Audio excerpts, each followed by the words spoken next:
Assalamualaikum warahmatullahi wabarakatuh. Jumpa lagi dengan Tunas Berkah Farm ya, yaitu akan melakukan suatu kegiatan di budidaya timun ya. Sebelumnya saya mengucapkan kepada teman-teman semuanya, mudah-mudahan yang menonton video ini diberikan kesehatan oleh Allah Subhanahu wa taala, dimurahkan rezekinya ya yang halal serta barokah.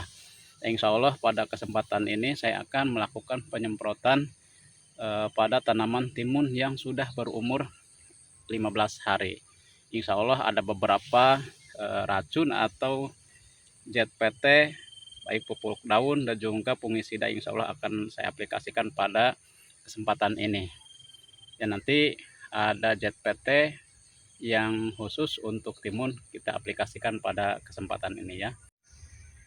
Baik teman-teman semuanya, mungkin ini beberapa bahan yang akan saya gunakan pada penyemprotan tanaman timun ya, supaya berbuah lebat dan hasil juga subur tanamannya ya, hijau royo-royo. Insya Allah ini akan saya pergunakan beberapa bahan ya, untuk supaya bagaimana hasilnya bisa memuaskan ya.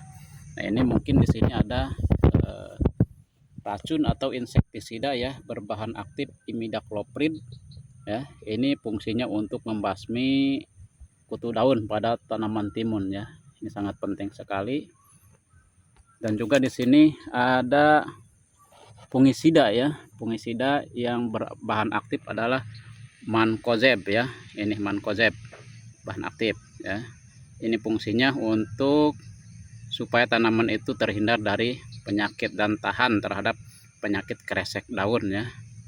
Nah, ini fungisida ya. Merek banyak ya, tapi kita dengan patokan yaitu bahan aktifnya saja.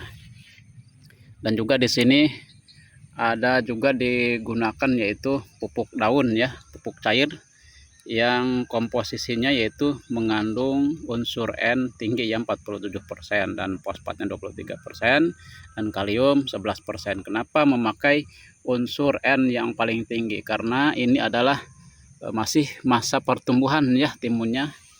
Nah, untuk masa vegetatif kita gunakan unsur N yang tinggi. Nanti setelah pertumbuhannya menjelang berbunga kita ganti lagi pupuk cairnya ya, pupuknya yang mengandung K tinggi atau kalium ya. Insya Allah itu akan bisa membawa hasil yang baik.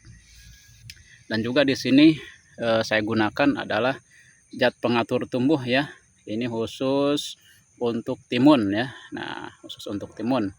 Ini ZPT gunanya atau fungsinya yaitu untuk menekan atau merubah bunga jantan ke bunga betina ya. Alhasil nanti insya Allah kalau mau menggunakan ZPT ini hasilnya pun akan banyak ya.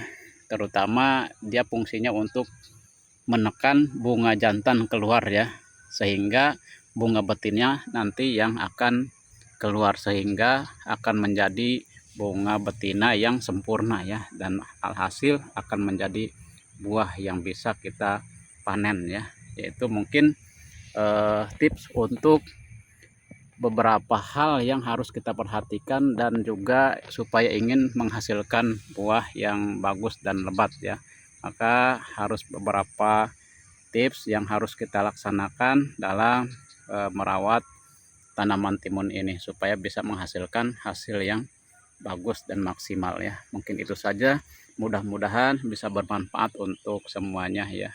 Assalamualaikum warahmatullahi wabarakatuh.